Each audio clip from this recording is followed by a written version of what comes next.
heavy wooden doors, more than twice your height, stand shut in front of you. The rectangular sea-worn ornamentation appears in stark contrast to the padlock, carelessly drilled into the wood. This cheap-looking padlock is sturdily built. It shackles together a hasp and a staple screwed into the wooden door. The lock is adorned with a yellow sticker. It'll be easier to break the staple than the lock. Also, that sticker is interesting, somehow. You see a yellow circle with 2 X's and a big curve below them that looks like a mouth. You're pretty sure you haven't seen it before, but what the symbol depicts is clear enough. A smiling dead guy. The curve makes it smile, and the X's make it dead. There is something blindingly modern about this symbol. Its modernness puts to shame everything you've seen before. It's the contrast between the cheery, chemical yellow and the rigor mortis.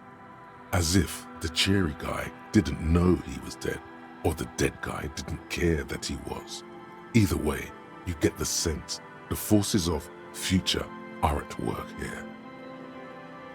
He takes off his glasses and uses a blue handkerchief to thoroughly wipe them clean before inspecting the sticker. Then he looks up, pauses, and replies, "No." Looks like a dead man smiling. Suggests junior delinquency.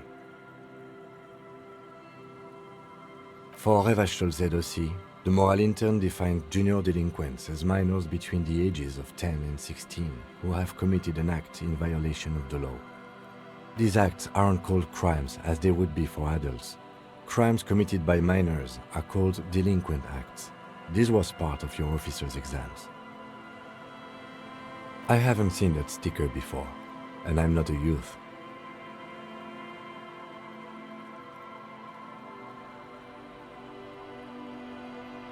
This cheap-looking padlock is sturdily built. It shackles together a hasp and a staple screwed into the wooden door. But it'll be easier to break the staple than the lock. Also, that sticker is interesting, somehow. There's nothing like the sound of a sticker unpeeling. Now it's stuck to your thumb.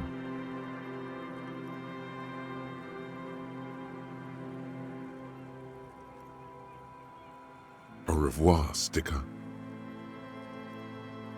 The carving on the door is block-like and angular, like the church itself. 2 large beams shoot downwards, sinking into the wood before they reach the threshold. The surface is smooth from the wind, but moist to the touch. The lock turns easily. You hear a click as the shackle pops open. Let's go. A great whoosh of air rushes into the dark innards of the church, as though rushing to fill a great vacuum. In the heart of the city,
the silence in this part of the church, it's almost palpable. All the shifting matter and shuffling of living things is gone. Nothing seems to exist beyond the church anymore. Maybe if you were to stand in just the right spot, even your footsteps would be completely silent.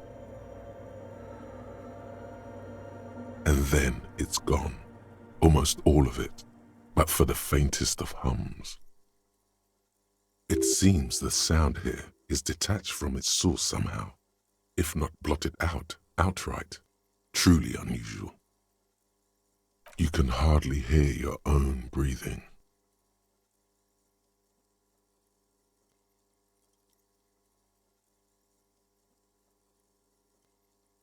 You produce a few muffled thumps, after which the silence feels even more total, somehow. Your voice is barely audible, not a howl, but the softest of whimpers. The lieutenant points to his ears and shakes his head. Then he leans closer. Can you hear anything?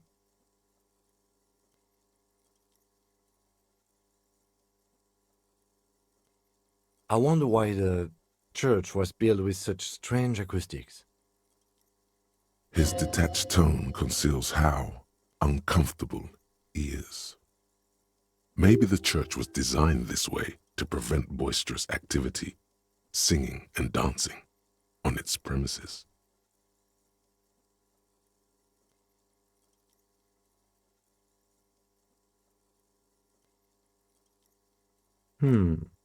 Could be. He doesn't seem entirely convinced, though. The orderly rows of ceiling panels become barely visible, then disappear completely in the darkness of the tower overhead. The silence, the darkness, they've enveloped you as in a cocoon. You cannot move anymore.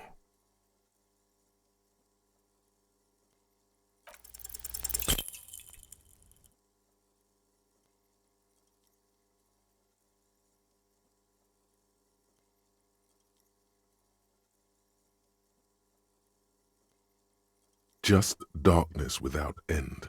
It makes your head spin.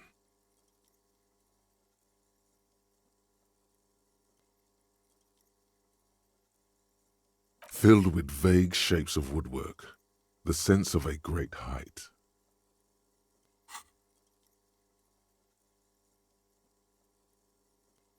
You see something hanging from the rafters, looking straight at you with dark eyes. Maybe it's possible to talk to it.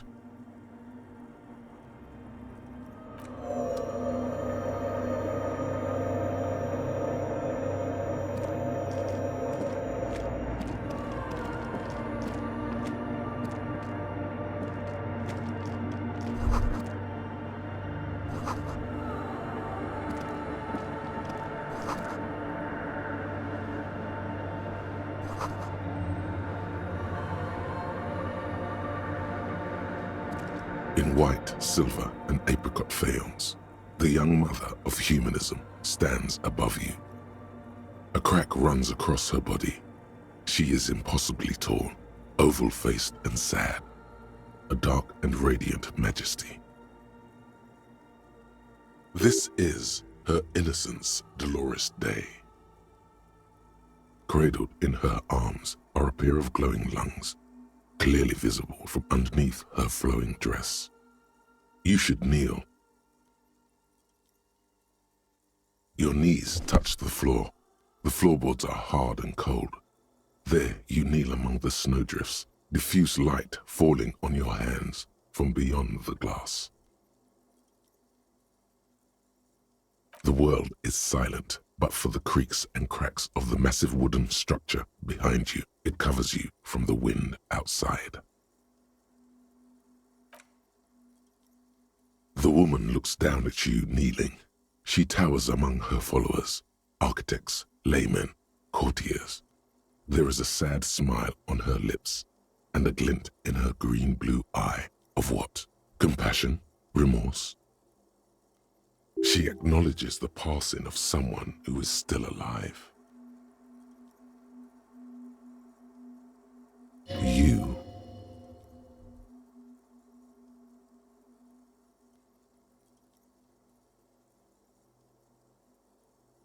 As that useless word passes through your mind, the lieutenant draws an X-shaped cross from shoulder to shoulder.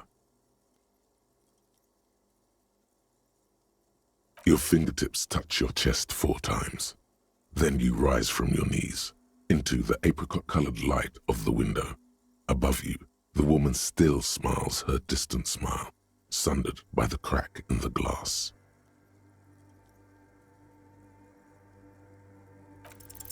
Despite the damage you've done to yourself, the title appears lodged in your hippocampus. This is Her Innocence Dolores Day, the innocence of humanism, internationalism, and the welfare state.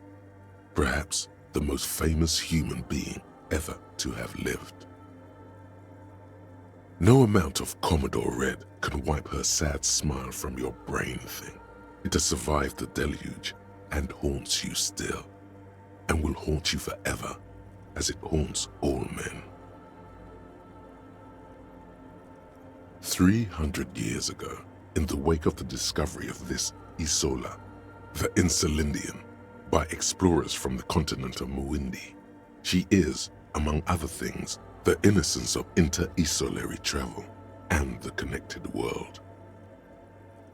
The highest category of historic individual, an embodiment of the world spirit.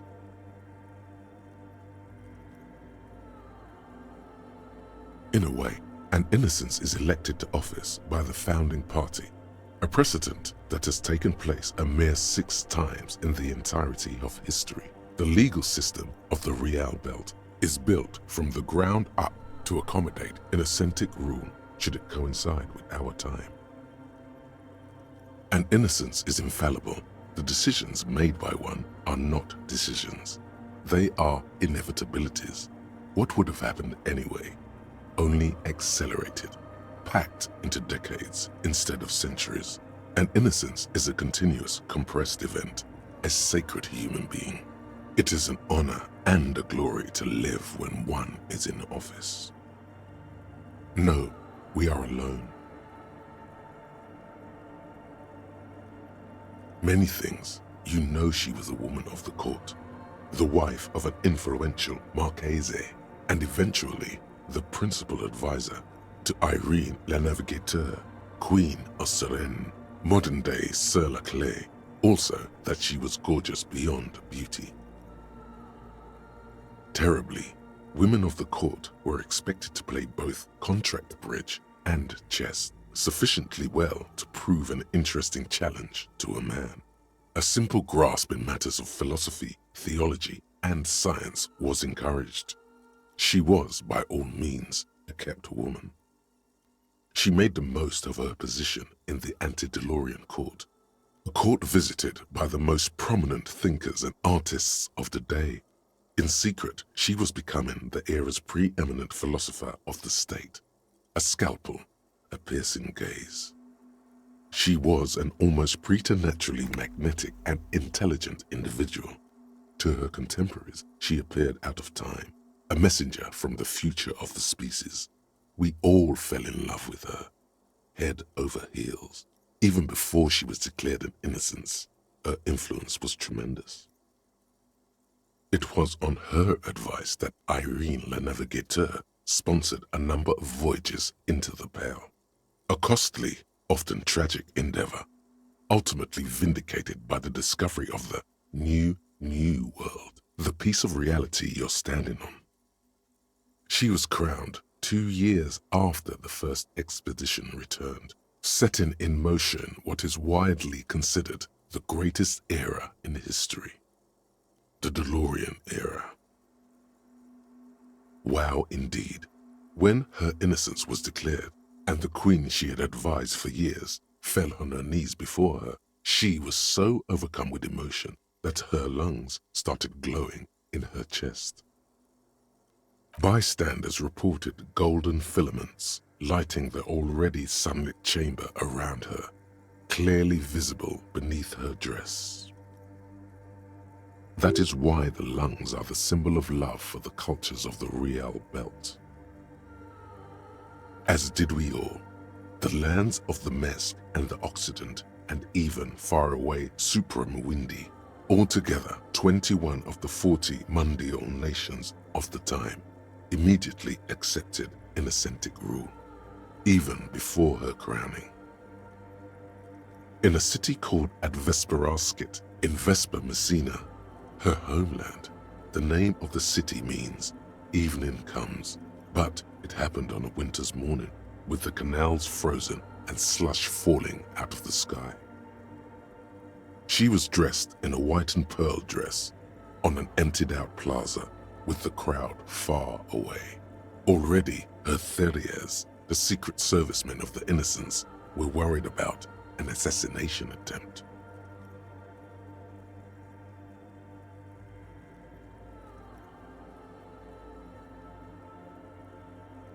Oh yes, she looked like humanity's young mother, a perfect mother, insultingly beautiful.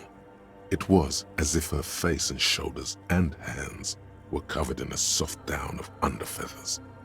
You know this well, very well. Midwinter snow was beating the cobblestones around her. A small attaché of officials stood by as her Theriers placed a white gold wreath on her head. The crowning was mostly witnessed by Secret Servicemen. One of the men in this Secret Service killed her 22 years later, a young man who had come to suspect that Dolores Day was not entirely human, but something else. Something that had walked in our midst, watching us stumble for hundreds, if not thousands of years, until it decided to interfere in the course of our history. We were supposed to come up with this ourselves, the man was reported to have screamed at the Innocents. Dolores Day was shot in the chest with a fowling piece 8 times. The man, thought to be insane, said he once touched her and her body had been unnaturally warm, like a furnace, and that sometimes, while on duty, he observed her forgetting to breathe for over 10 minutes. This inhuman quality was witnessed by many others as well, glowing lungs and all. It is commonly attributed to mass hysteria and religious psychology. Terrifying is a term too emotionally charged for your semantic memory, or what remains of it. But although she is often considered to be the greatest human being to ever live, there was something ominous about Dolores Day, constantly surrounded by her Theriers. She was the most socially secluded and least self-aware of all the Innocences. Some modern thinkers would consider her a war criminal for the campaigns she waged against the Mesk state. And then there were the resettlement programs. The Mesk state tried to detach itself from Innocentic rule. Parts of the world were experiencing whiplash from accelerating into secularism. Her mandatory education programs and mass resettlement of upstream Marguerite were problematic as well. Dissenters were suppressed by a military force she called the Army of Humanity, suggesting those who fight against it are not part of humanity. She adored chess, yes, but also military war games. Dolores Day often holds a tiny tin soldier between her index finger and thumb in icons such as this. She was also blonde, the blondest woman you have ever seen, with green eyes the color of the Pacific, mare interregnum. Little is known of her Marchese husband. It's as if he vanished from history after completing his role, which was to introduce Dolores Day to court. In conclusion, yes, there is something lonely, paranoid, and even terrifying that people seldom mention, but feel when they think of her. This subtle terror is part of her iconography. Lieutenant Yefreiter, you've stood there for over 5 minutes.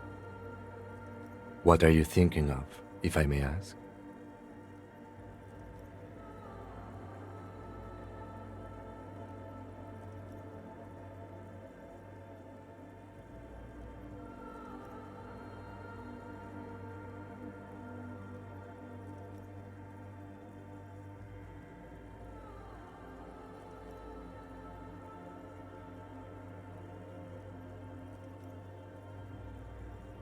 That she is.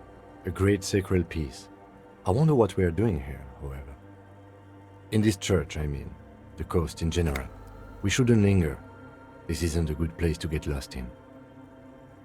The old woman in the village was right. This must be the DeLorean Church of Humanity in Martinez, or the small Pinewood Church in some records. It's a minor landmark, not easy to find. Most maps misplace it. It was built not long after Revachol's founding, 300 or so years ago, by first-generation settlers. On the coast of an uninhabited archipelago where only animals had roamed before, in the wild reeds. There used to be 7 stave churches on the coast. Les Sept Sœurs, they call them, the 7 sisters. Only one remains. The rest were burnt in the revolution or used for building materials.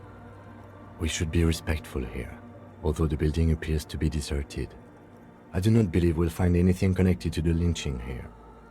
Something else, perhaps? Respectful? Is the lieutenant a follower of DeLoreanism? A pang of guilt? The lieutenant is leaving something out.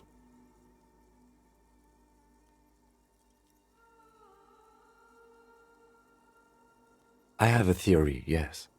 There was a police raid a while back. I heard the place was shot to pieces. The old woman in the village was being tactful with us when she didn't mention it. She has more respect for the RCM than many around here. Well, your station was involved, I hear, although I can't be sure. How come the lieutenant isn't sure?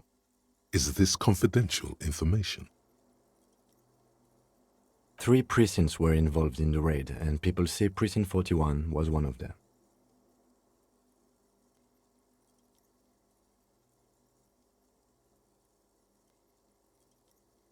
I am pretty sure it was a clandestine operation. I don't know anything more about it, why it was conducted, or who participated. I try not to pry into extra-district matters. Good luck. You will not get information on a confidential operation from your station secretary just by calling. If you really don't remember, it might be better to keep this one forgotten. It happened a while ago. It's unimportant to our business in Martinez now. Yes, we all are. Her name, body, and rule are synonymous with humanism. The laws we enforce are DeLorean in origin.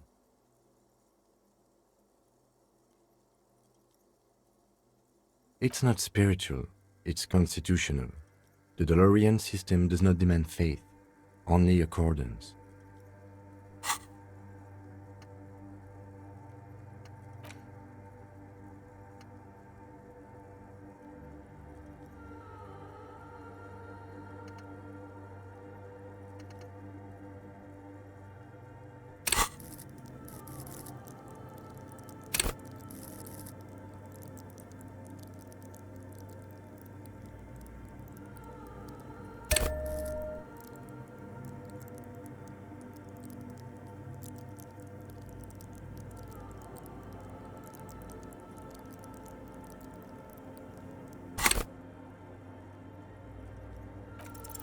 A jigsaw of broken shards falls into place in front of you, a ghostly reconstruction of the stained glass window.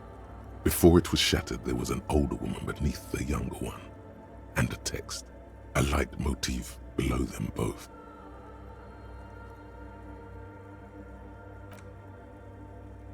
The escutcheon on her throne says, Irene the Navigator. She is depicted as an older woman wearing thick-rimmed eyeglasses, holding a golden rights apfel in one hand and a scepter in the other. This is the queen her innocence day advised. Above, she herself is whole. Small figures of wise men, common men, worshippers walk up the stairs to stand at her feet. Secret servicemen, 30 years, stand in a row guarding her. It must have taken years to produce this work in all its dizzying detail. Below both women, in luminous black letters, Après la vie, mort. Après la mort, la vie de nouveau. And then along the left side, Après le monde, la gré. Après le gris, le monde est nouveau. After life, death. After death, life again. After the world, the pale. After the pale, the world again. This is the great leitmotif of humanism, a summary of the effect of the discovery of this isola, the Insulindian, on human thinking, a tremendous sea change akin to finding life after death. Death, life again. After the world, the pale. After the pale, the world again. This exaltation is common in Dolorian sacralism. In the early years, it was even incorporated as the RCM slogan. No more, however. Justice, union, prudence, and force.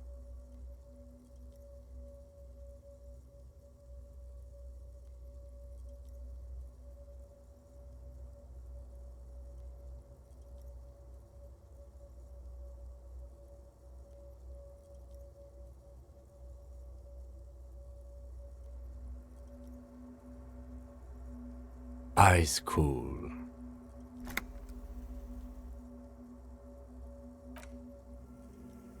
Unknown.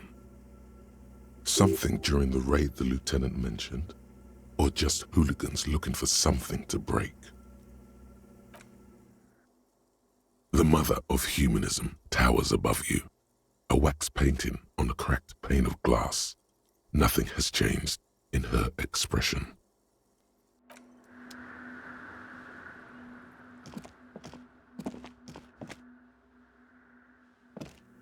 A machine stands in the corner, watched over by the figures on the stained glass window.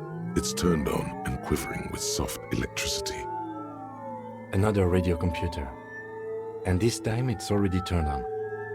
These machines sometimes harbor traps, he thinks. Alarm systems and the like. Let's be careful. We should leave. I doubt this place bears any connection to the case. You see fluorescent play and print buttons on the keyboard. A hatch connected to the central compartment is wide open. The lieutenant says nothing. You see the machine's glowing frame reflected back from his diamond-shaped glasses. You're free to proceed. Behind the hatch sits a cube-like crisscross of filaments, smoldering in the dark like fireflies. Silver tape on the side says, in black marker, log, February to March. Another filament memory. Press play to talk with the repeater. Nothing happens. The speaker comes to life. Static seeps through the machine's planar magnetic driver. An old lady greets you. Her voice sounds 100 years old. Good morning, Fortress Accident on Saint-Brune. This is the East Insulindian Repeater Station 1. Please repeat. Is this the personal log? I have two machines registered to this company name in Martinez. One on Saint-Brune, the other on Rue de Saint-Ghislaine. Saint-Brune, that's the church. And Rue de Saint-Ghislaine? That's the doomed commercial area. Anything else I can help you with? Yes, I am alive. I am 74 years old and my name is Yvonne. Now please repeat. Is this the personal log? She repeats passwords. Programming people are paranoid.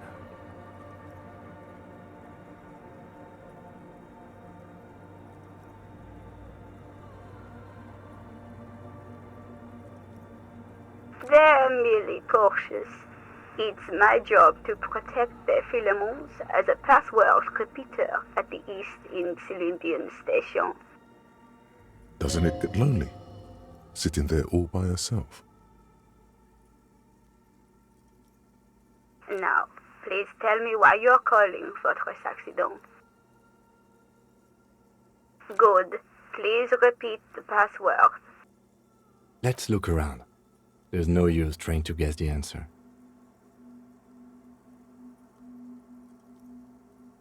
Received. I will register this login attempt. Fortress Accident, is there anything else I can do for you today? Goodbye, Fortress Accident. The machine's keyboard is still illuminated.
Is that a man? Looks more like part of the carpentry of the building came alive and is now studying you intently. The Crab Man.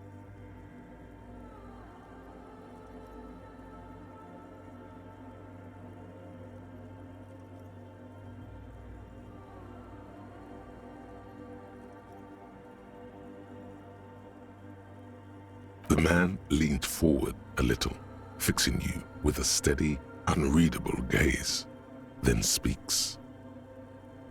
Habitual alcohol use has made you into a scared little pussy, Holmes. But don't worry, everything's gonna be alright. You come to the right place. That accent is Villalobos, a peninsula in Mesk and a district in general. There's a sizable contingent of Villalobos-speaking Mesks in Revachol.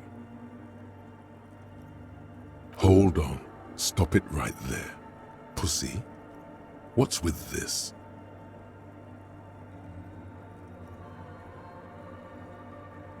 You really got a case of frayed nerves, pussy. And this usage comes from pusillanimous. Everybody knows that. Oops. Chill out, man.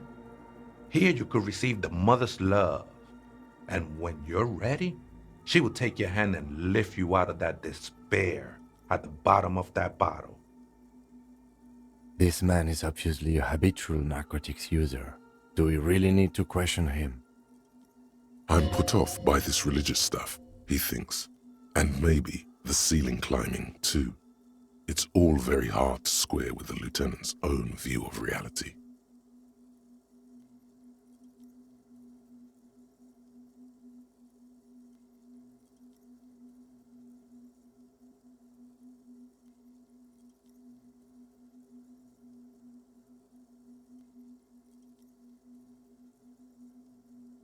Está crudo, way.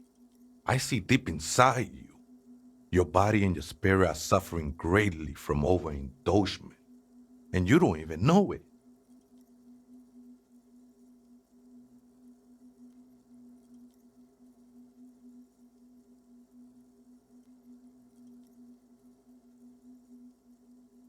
I was like you once, just dragging my feet to the next bottle. Shit was dark, Holmes. You know, actually, since we're here, you may want to pay attention to what the ceiling climber is saying.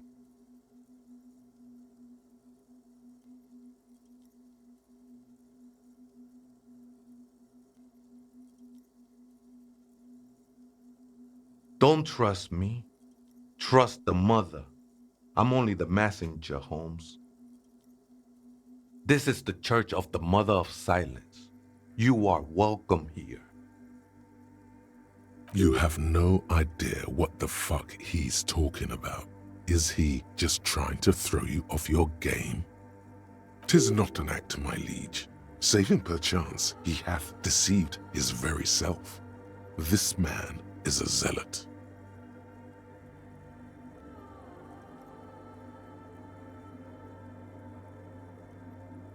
Never known myself to be a crab, but if that's the name you got for me, I won't stop you from using it.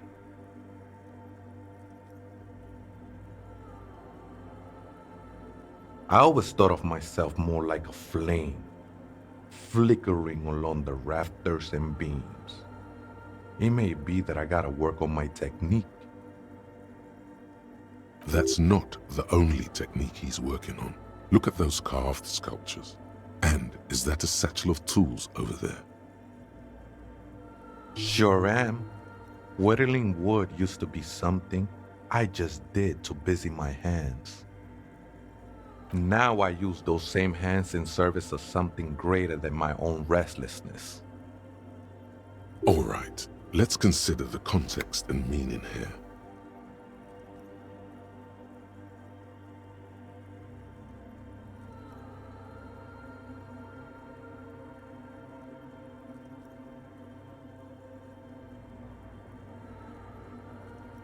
It's all just for the mother, man.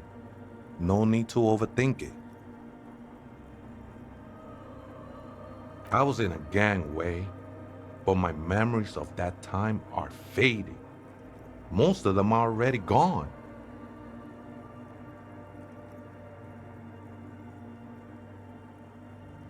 That's not really the point, I say. You gotta give yourself over to service. Service of the mother, that is. Do you remember your name, sir? The lieutenant is not particularly interested in this information. He's just trying to assert some control over the conversation. Diago's my name, but those syllables don't mean much to me these days. A name isn't just your identity, but also, so to speak, your place amongst your fellows, your place in the world. I ain't got no use for such a place anymore. That's just the thing, Holmes. None of that matters. This is a special place. There's a perforation in the world up there, a way out into nothingness. This church was built around it for purposes of veneration.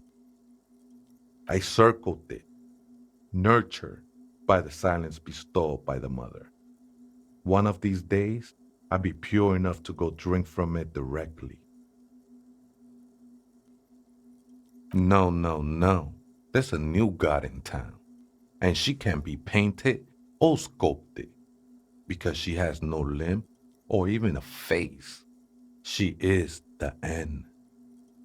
She is a cavity in the dark beyond sense. She saved me, but I couldn't describe her to you.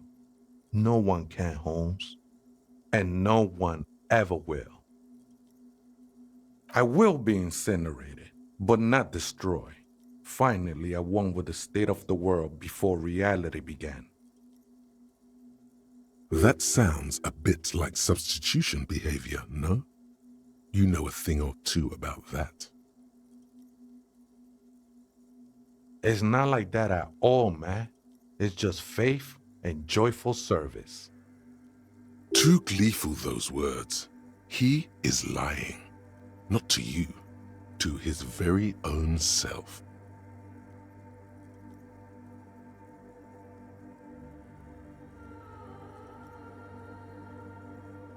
I heard that before, Way, and I know I can't convince you on the spot. But think, when's the last time you woke up from silent communion with a hangover, regretting what you did last night? There are drugs darker than alcohol circling your system.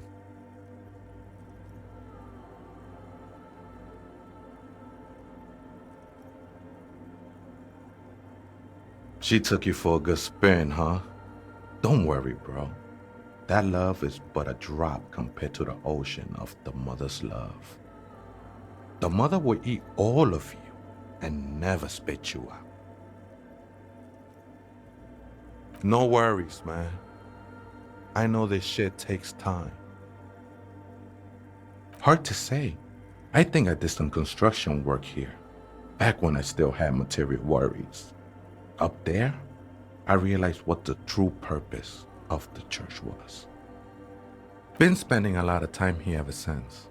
The past is nothing to me now, Way. It didn't belong to me. I think they were. A long time ago. I had to shed them like skins to get closer to the center of the silence. You could have them. I don't need them anymore. I'm a seraph, Holmes. I sing the mother's glory.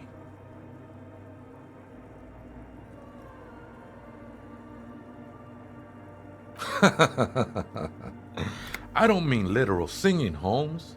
This is the mother of silence we're talking about. It's the singing of a burning heart. You may be thinking, but fire crackles. No, Holmes. That's the material that's burning. The flames themselves are without sound. The sinewy figure lingers on the wooden beams, blending into the shadows. Something like that. Did you witness it? Not really, or at least I don't remember much of it anymore. The mother's love has done its job. That's what's so great about the mother. It lets you forget about everything. It looks like he truly doesn't remember. There's a vagueness to his sense of time. ¿Other spooker? Oh, esa viejita es muy estudiosa. Don't know, Holmes. Viejita is grandma? No. I just call her viejita because of her clothes. She's actually quite young. Or maybe not that young. Age is just one of the many masks we wear. You just have to wait until she comes back, or search through her radio computer. too many times, essay. You need it for something. Surveys are a good way to fish for personal information, especially in the name of public safety. Don't sweat it, vato. The password is afterlife death. What you think of that?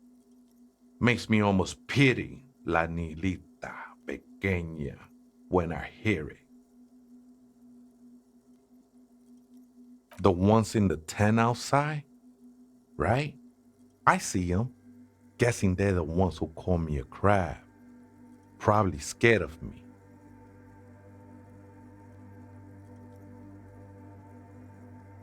Wouldn't bother me none to have them spin music in here. I'm usually way up there, imbibing.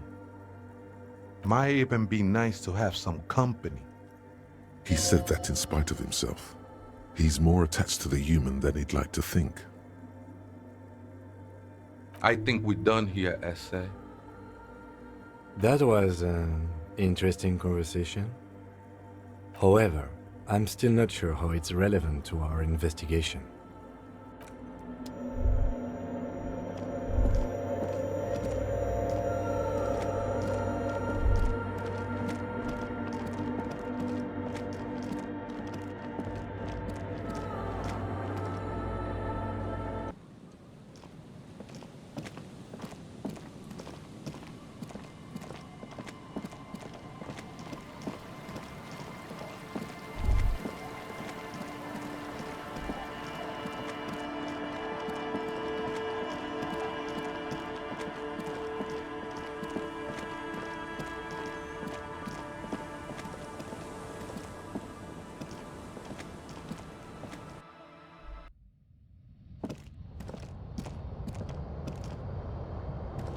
On the table, you see a bowl of water, a rough soap, and next to it, a small hand mirror.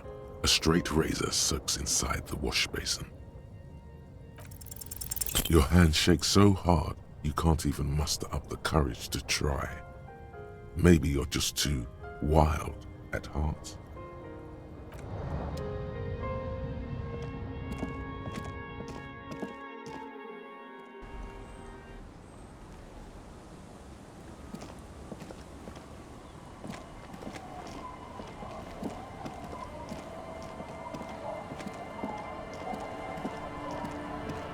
The waves are beginning to die down. Look at those little bastards. Simmer down. Simmer down, bastards. Why does she care about the waves so much?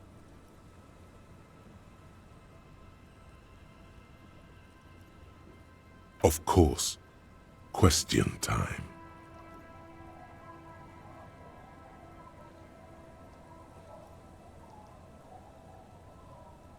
Oh? Who? Well, how can I assist you then, officer?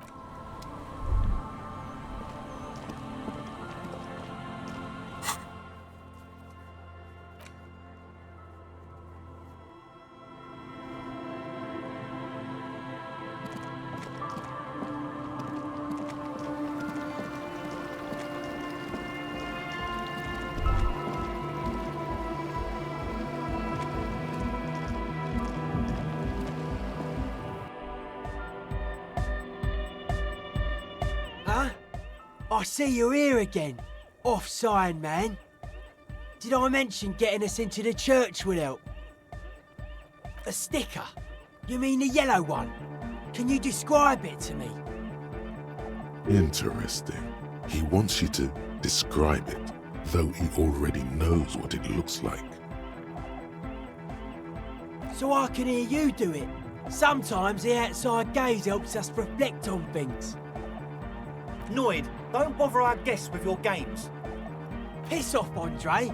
Me and Mr. Cop are trying to discuss art. You shouldn't talk like that. Right, noted. Sorry. Anyway, what was it like? An off-handed sorry, if there ever was one. Good, good. What did you want to know? Simplicity was brought to us by a classical soul artist modernism, but that was a tasteful, harmonious simplicity, right? Well, hardcore is not tasteful or outwardly harmonious. It's a warning shot. This will be dangerous. The echo of man's loss haunting him. The sticker, the clothes, the music, same thing. Yes, but that's what makes it an achievement. Yes, you're the 23rd person to get it right, and I've asked 23 people. Looks like it's a dead guy smiling to the entire human race. We're all the same. Same eyes, same smiles, same death. He defeated history. We are living in the age of history, and in the eyes of history, we are always already dead. How can we ever smile then? Because history is a lie, and so are its deaths. The present moment and life are the hardcore. The hardcore expels death. Or maybe he's not dead. Maybe he's just really ecstatic about the beats. It should be sold, but not by us. I guess one could write an entire treatise on the thing, but what for? Nah. Still strongly out of sync. Stage gamma disalignment. You heard me. We're close. True, hard, full, car. It's hardcore. Skibber-dee, skibber-danger. I am the rearranger. Your cop training did not prepare you for this. We're close. True, hard, full, car. Hardcore! Hardcore to the mega! Here comes the night! We're close! True, hardcore! Hardcore to the mega! Internally coherent! Good morning, yeah! 1, 2, 3, Yakokata, the place to be! It's the message, so listen and you will see. No illusion, the spirit is what you feel. Hi again. So, how are things going?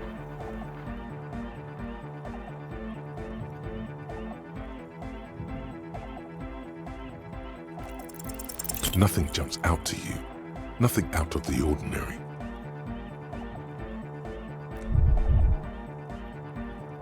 How about you get out and breathe? The air in the tent is too thick for you to think clearly. And? What happened? Oh man! Who is he? What did you think?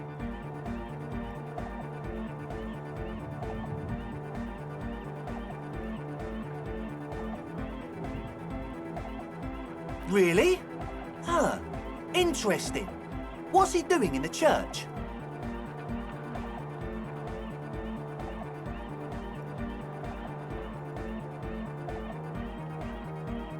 What do you mean?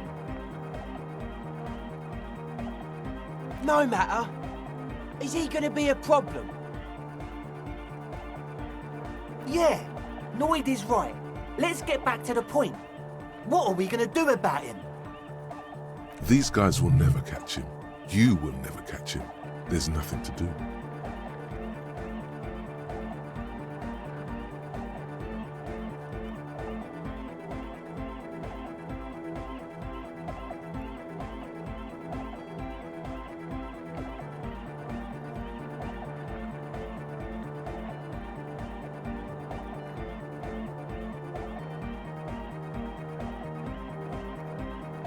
I don't know, man. Doesn't it feel like a major hindrance to you? A spooky guy climbing around when all the guests are trying to have nice, friendly hyper time?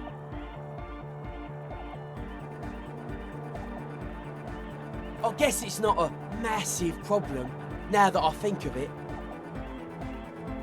Everyone is welcome to dance till the morning light! Yeah! Maybe. I guess we'll figure something out. Okay, but what about the other spooker? The one in Grandma's clothes? Did you see her? But she's in there somewhere. Has to be. Have you tried investigating the machines? Anyway, do let us know if you see her. As always, we'll be right here, waiting patiently for the news. Yeah!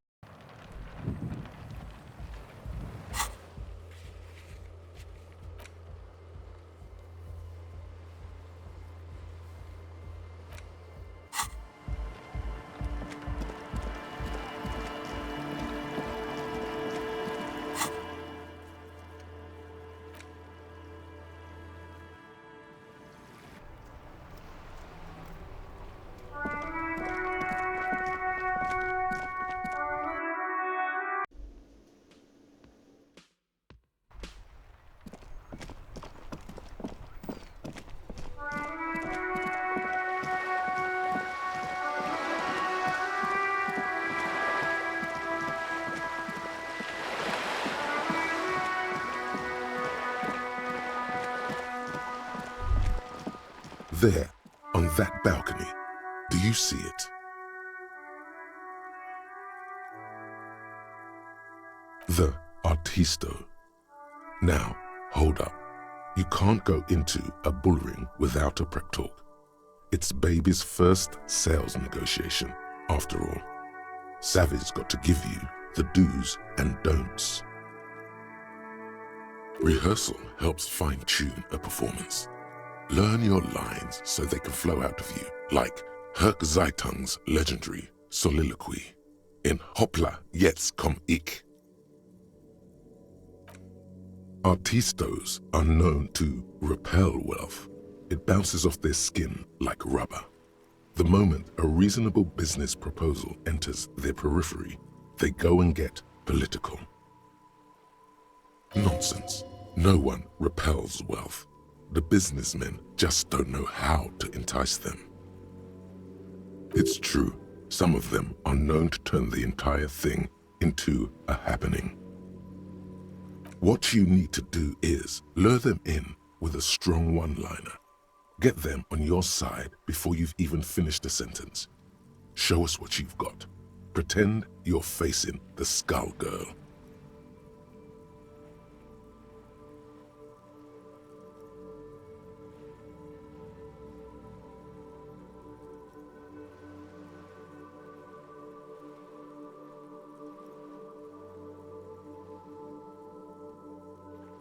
Boring, boring, yawning my jaw off here.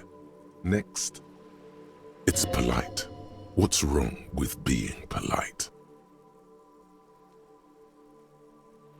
Holy moly, are we being arrested here? Only tax inspectors and debt collectors speak like that. You don't want to start your business relationship with the wrong vibe. Mamma mia. If this isn't the top seller in La Delta, everyone knew you'd eventually get it right. Okay then, off you go. Let's see what you've got.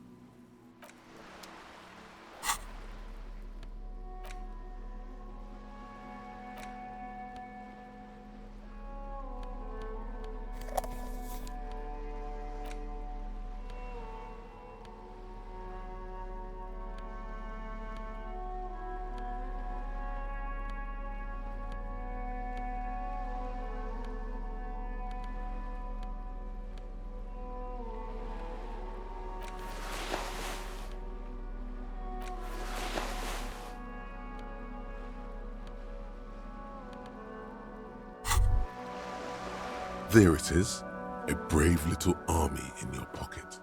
The 1st Smokes platoon, 20 brave souls standing in salute, ready to step into fire for you, sir.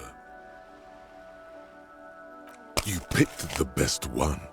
This soldier is fat and succulent. What are you waiting for? Light up. Re-become yourself. People are watching. What a pussy. People are always watching. That's what makes it cool. Now come on. Will they always be looking though? Because they might go to the toilet, or you might be indifferent. Shut up and light that shit. You want to be an idiot for the rest of your life? This shit will give you the cool edge you need. Get a load of this rock and roll cop here, people. Johnny Thundercop fishes a cheap lighter out of his pants. With a flick of the thumb, there's fire. A primal satisfaction. Here we go.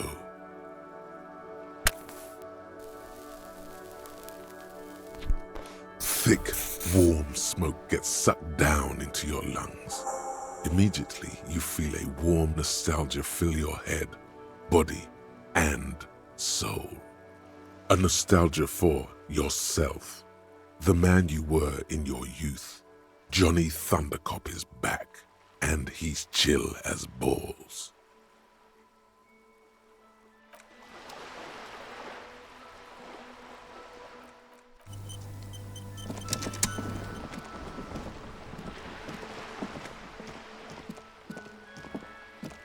Hello again, officers. Have you come to admire my mural?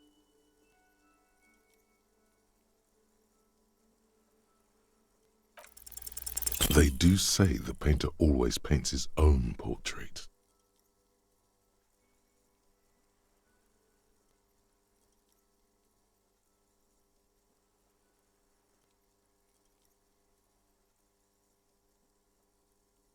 That's pretty fucked up. Even for you, piggo.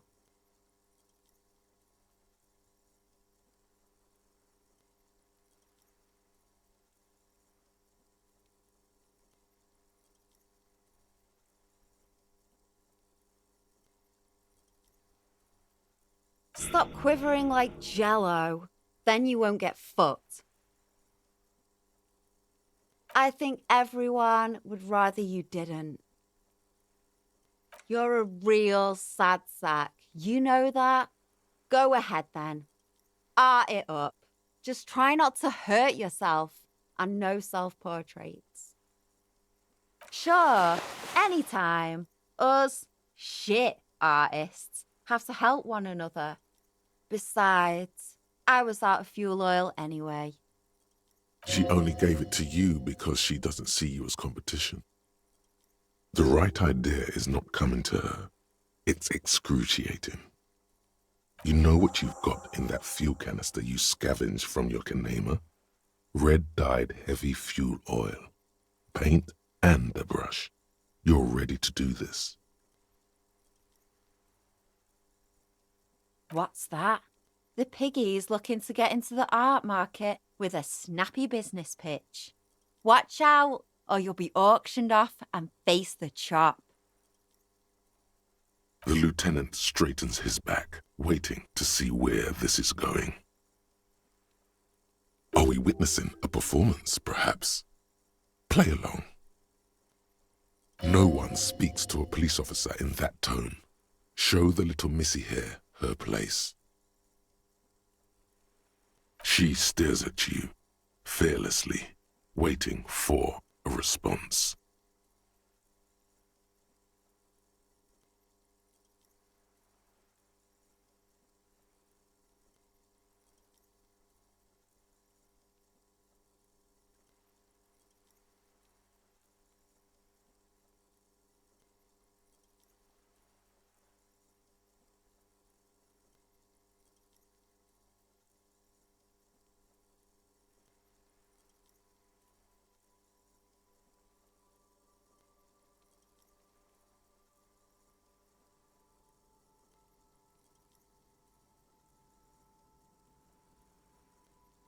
No, we will not check anyone down today. Words are one thing, but he's not letting you follow through with it. Don't come at me with that. You've got nothing on me. Not a pork scratching. Too bad, pork sausage. I don't sell my art. The whole point of graffitio being on the street is so everyone can see it. No charge. Expression for all. There has to be a way to convince her. Everyone has a price. Forget this public art. She must have something private and esoteric. Something that tormented her until she brought it into existence. But how does she make a living?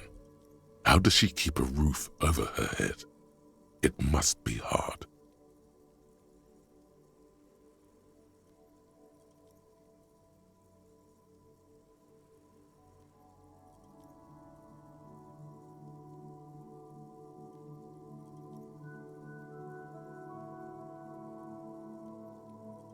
You call this a living?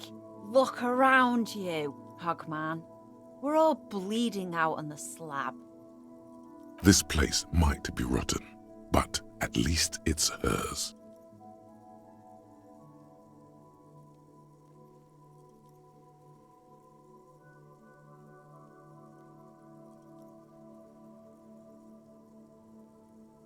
What? Like your feeble business offer? Are you going to be the turning point in my shitty life story? A little fairy from above. Fuck out of here. This let's get through this together type of stuff doesn't work on me, especially if it's coming from a pig. Perfect. She isn't interested. All the more reason to move on from this little side task. Your partner here gets it. Anything else I can not do for you, gentlemen?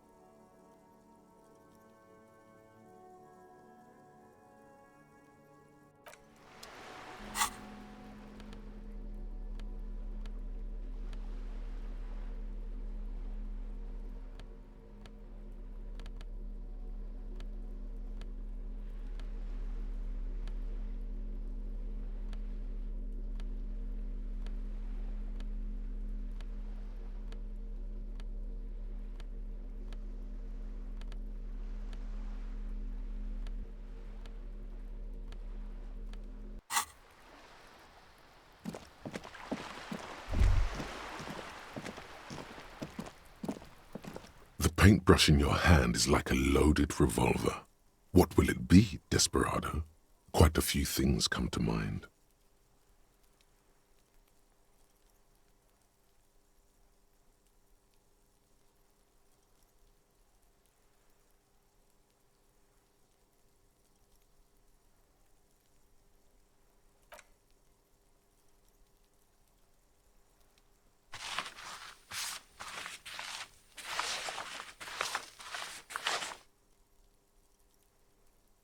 You've spoken. The wall will now silently repeat the message for a decade or so, until the sea air degrades the paint, adding another layer of detritus to the city. Very poetic. Real poetry. Should we return to our murder investigation? I hear there's a really bad one we are supposed to solve.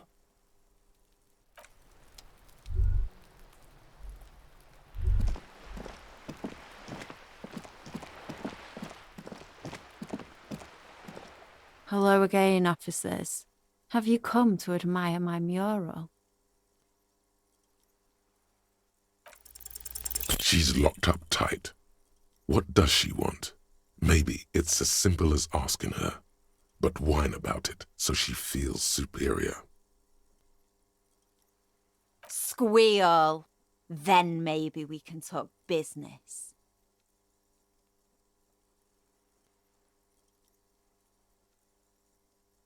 The lieutenant remains perfectly still, except to give you a devastating case of side eye.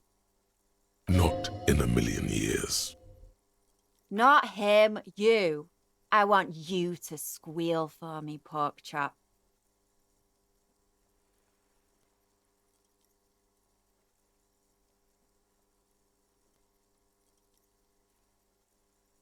Do I need to come over there and pull on your curly tail? Squeal already!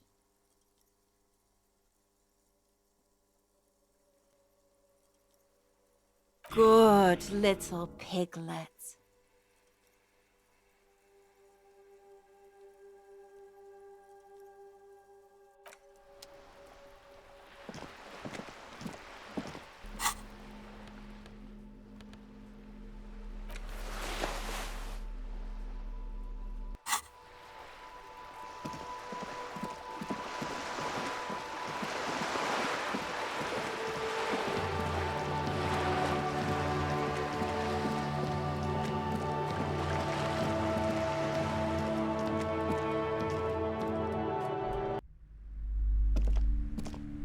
A small mountain of colourful board game boxes. Wonderful choice, sir. A wholesome family game.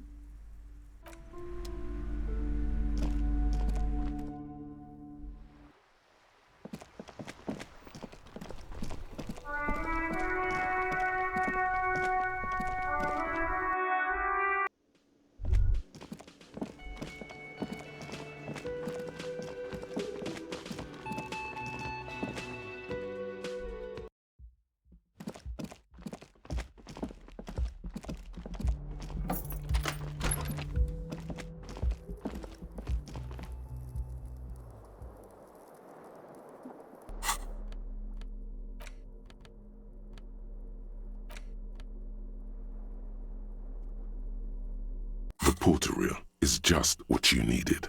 The reels attach to the apparatus with a satisfying click. The tape is routed behind the magnetic reader. You push Command Set, and the tape starts spinning. Violent static and machine sounds fill the air. This isn't Revachol.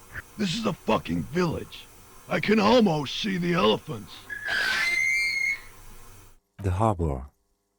That's the son of a Kvalson crane. When this shit is done, I'm gonna tear that place up. Soldier of the Apocalypse style. Kill shit. Dogs and chickens too. Gonna run a room, Cordy. A real nice one. I don't give a shit. I'm fucking done. I'm done mentally. I'll fucking do them all in. Rape that disco cunt on the counter. You know, the dance a whore upstairs. Do it Kohoi style. Never did get that taste out of my mouth. The lieutenant presses the button marked Arrête on your porter reel. The tape stops spinning. Corty could be short for Cortenard, one of the other mercenaries, the one he was talking to. The third one must be relaying the signal. End of recording. A village on the Samaran Isola, in South Safre. Grad committed war crimes there, the kind of thing he talks about. The South Safre conflict is an ongoing proxy war between Grad and Safre. It has been hot for 12 years, with the atrocities piling on, mostly committed by the Grad. Who knows? Maybe the tattoos would have an answer. We would need to know the story of this man's service.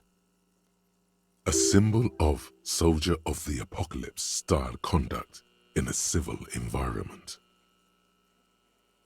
It seemed authentic enough. Probably recorded off the shortwave, then edited to seem more incriminating. He sounded like he was on patrol around the harbor walls.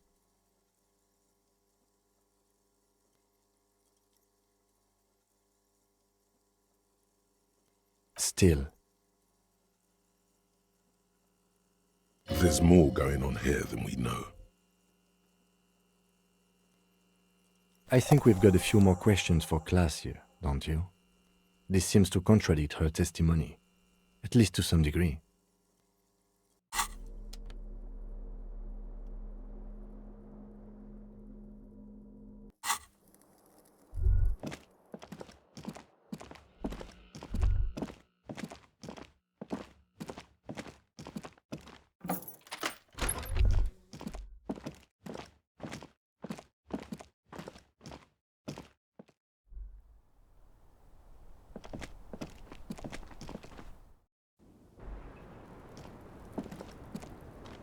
Officer, it's a fine day for questions.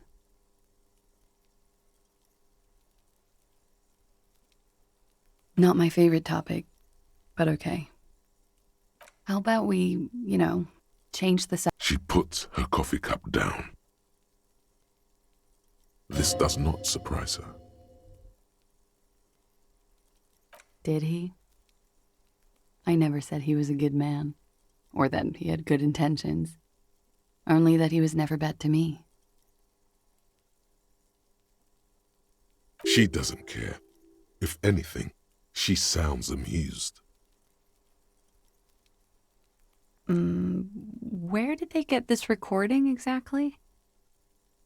It's intercepted radio chatter of the deceased, recorded via a de-encryption station. It's authentic enough. Does he say he's gonna do it Soldier of the Apocalypse style? Yeah. That was practically his pickup line.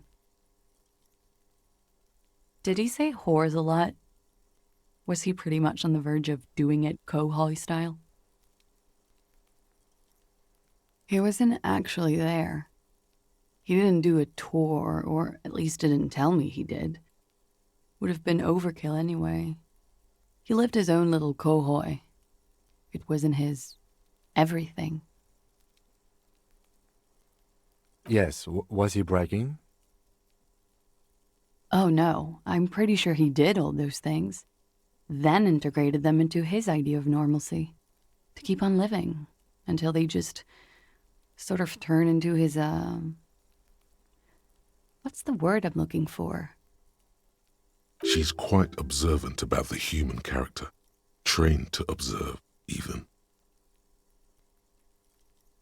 People who go to university know how to use words like internalize and integrate, officer. Now, what was that expression? There's more to this. She has an index in her head of pathologies and how to exploit them. I can almost see her turn the pages. Running joke. I was gonna say running joke. And it sounds like you didn't even get the good bits. Lely's punchlines got way, way funkier than that. He was like the Seminese conflict, the Khohoi massacre, and the 36 famine in Yezud all rolled into one person, then cast in Orani ceramic armor, which he wore in bed and in the shower. When he said he was done, and done mentally, it didn't sound like a joke. It sounded like a deeply troubled man. Well, maybe I pieced him back together with my magical personality. Afraid of what? That tape the Hardy Boys recorded? Your mother probably never told you this, but girls are evil. Had I the physical robustness and social support, I'd be in Khohoi. I would be tearing it up Soldier of the Apocalypse style. Did he tell you he had actually done any of those things? He and Martinez, I mean? No. We were too busy laying waste to our own nervous systems to direct any of the fury outward. He seemed happy, I guess. At ease. As much as a man like him could be.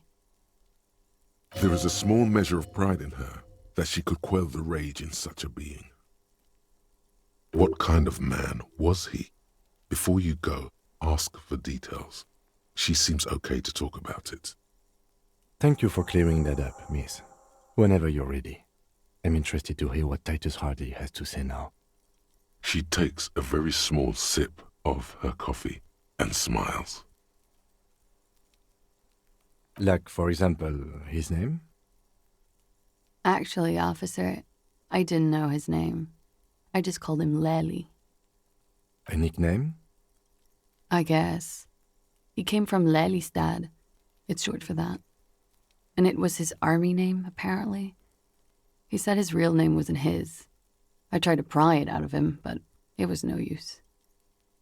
Lelystad. That's a good start. We have a few questions you can help us with.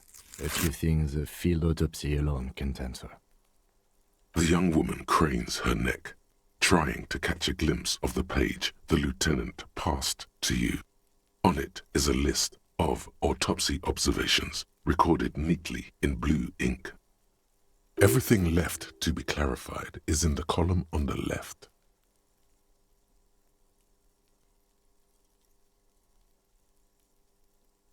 He was 42. 42? Are you sure? I would have had him above 50. He had many scars that made him appear older. But no. We even celebrated his birthday, like, some weeks ago. It was a funny 2 days. He had little reason to lie to me. Looks like you were right, officer.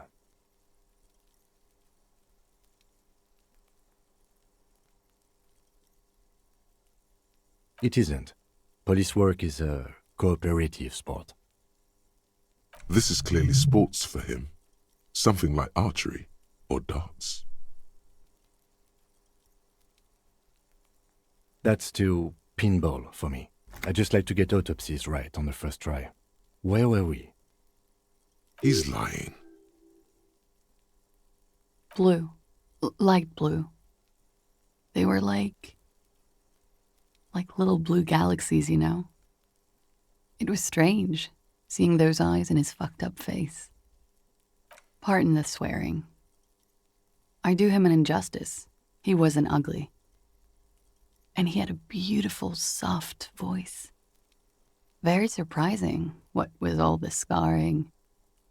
It was quite something, watching him speak. He had a combat wound on his chin and mouth? Yes. Severe. It made him look like half his face was cracking away in some strange smile. That and those eyes. Ah, yes. His hair, if you can remember? It was light brown, almost blonde.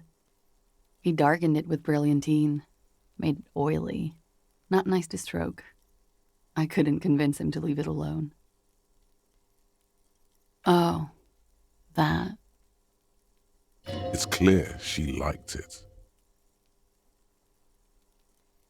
Sure, waterways. It was mostly for showing off to chicks, though. How? Imagine him lying in bed. Freakish musculature laid out on the sheets. Scarred, of course. Tattooed. The sheets are dirty for some reason. Is this Orani's lit? Yes. This is the very essence of Orani's lit. A moment's respite, dark and hopeless as the struggle itself. He's smoking and drinking, of course, and his chest and shoulders and arms are studded with stars. Tens, hundreds of them, maybe even thousands. And the woman goes like, "What was this, baby?" And he says, "That was too hardcore. Don't ask me about that." So she goes, "Okay, but what's this, baby?" And he's like, "Saw some bat shit there. Killed some loincloths." And so it goes. Star after star, port after port, third world country after third world country. And he's done horrible things in every single one of them. Oh, yeah. No, thank you. I've seen enough of him dead. I can tell you what they meant without looking at them. Go on. He was a blue-eyed boy with thick arms, from a small town. He was also poor, and the government of Oranje needed some people killed, so they turned him into a grotesque killer. For money.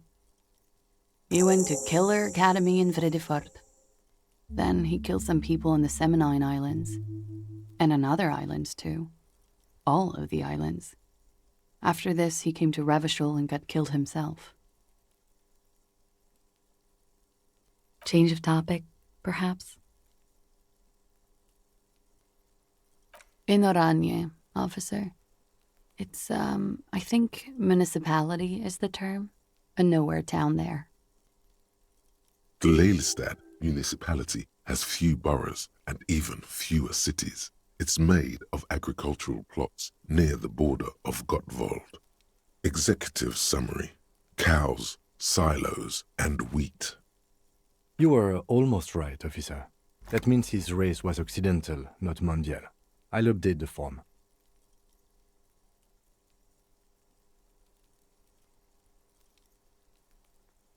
Her eyes follow yours on the piece of paper.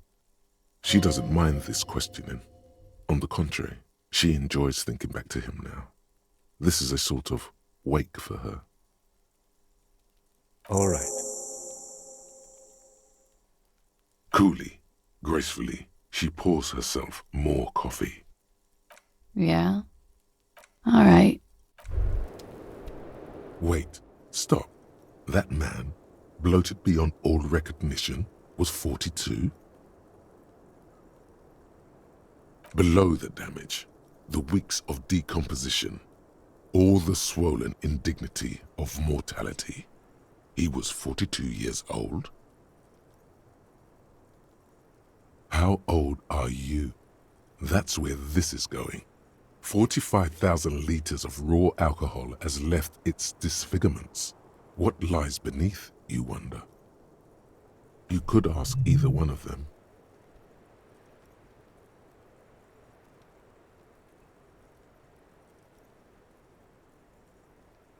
Huh? How old? 58?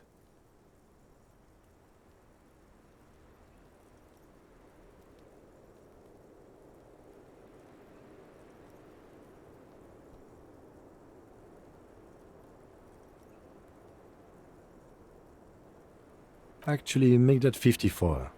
Alcoholism has severely impacted your appearance. And I was wrong about the age of the deceased. Wait, this requires scientific measurements. To the laboratorium.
It's you again. What is it?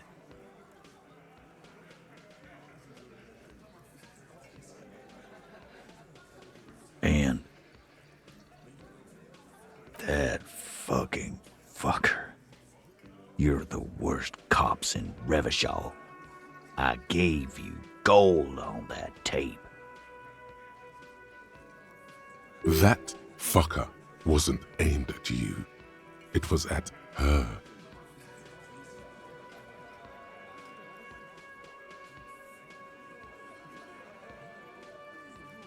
No shit, it was bad. The fuck did she say then? It's all fuck-a-doodle fine. This is what people are supposed to talk like?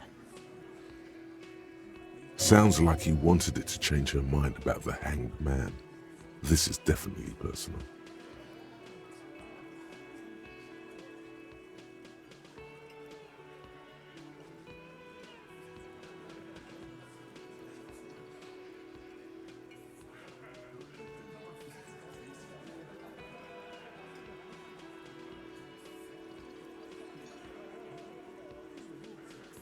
Yes. In fact, I think she thought it was a little funny. Funny? No good goddamn psycho whore. Seems like they wanted to give Claudia a second chance to play along. She still didn't. Alright. All fucking righty then. I guess it's good then. That fucking... Please try to control yourself in the presence of visitors, Titus. This is just perfect. Just fucking perfect. Any thoughts on this, lawmen? You don't have to say everything out loud. Just mix and match.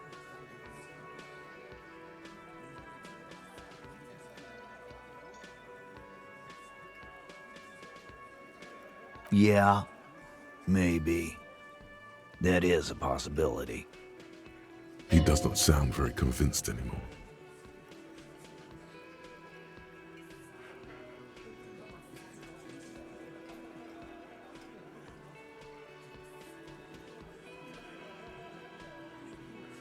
Yeah, they're all queers. Can't bump, hard fist, or anything. That's all right, Glenn. I just thought, I thought anyone would come around if they heard that shit. Apparently I was wrong. Yeah, that was fucked up. You wanted her to see the man for what he was. Now that you know, you might want to lay off this topic, or else you might antagonize him. I just got too worked up. Big man lost his shit. It's cool now. I already told you. We fucking hanged him. There's less gusto in his voice now. His men too are growing increasingly silent. They're confused. This is growing over their heads. Come on, Titus. The stakes are too high here. There will be blood on the streets. The tribunal, remember. I know you're tired. Why don't you just... You know what? I am tired.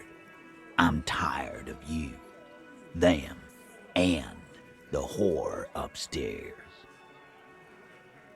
Next time you see her, tell her Titus said, "Fuck on!" That lying, scamming. We're done. This is over. You understand? Your little investigation is over. Yeah. What is this quiet funeral shit? All we need is some beers in us. Bartender, 20 beers for the Dock Workers Union. Why do we make it 40, huh? Why do we make it 100 beers? You're not loud enough. 100 beers? Now we're talking. Hoppity hop over here, cafeteria manager.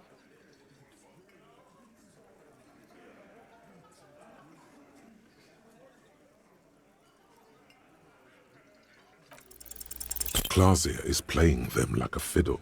Tell them how bad they got played, and they'll tell you the truth.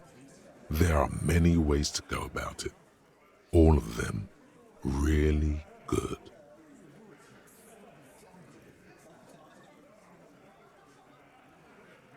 Those are the other guys. My shit is solid gold. You can trust me.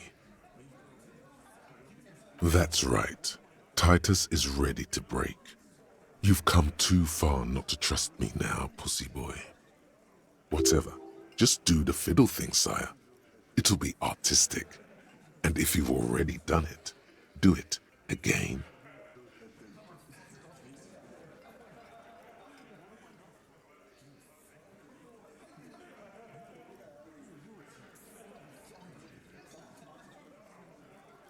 No, we fucking ain't, asshole.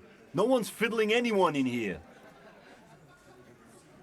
No, Glenn. I want to hear this. Who do you think is fucking fiddling me?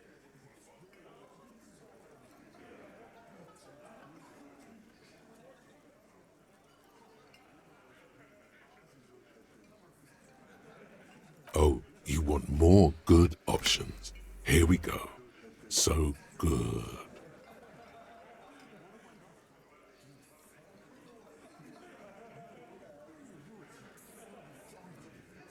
First he tries to kill himself and now this? What next? No. He's just playing his viola da gamba. Before becoming a detective, my partner was a violinist. Many of us were. He's working really, really hard to spin this. It's not easy. Time to move to more serious matters, like what really happened between you and the man you hanged. Fuck that! Kick his ass, boss! This is a fiddle-free establishment!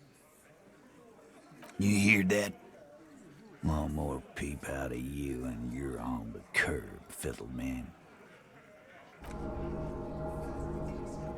I do not understand. This fiddle play totally fell apart. The concept was solid, but the delivery tragically off. You sounded like a madman, not a cop.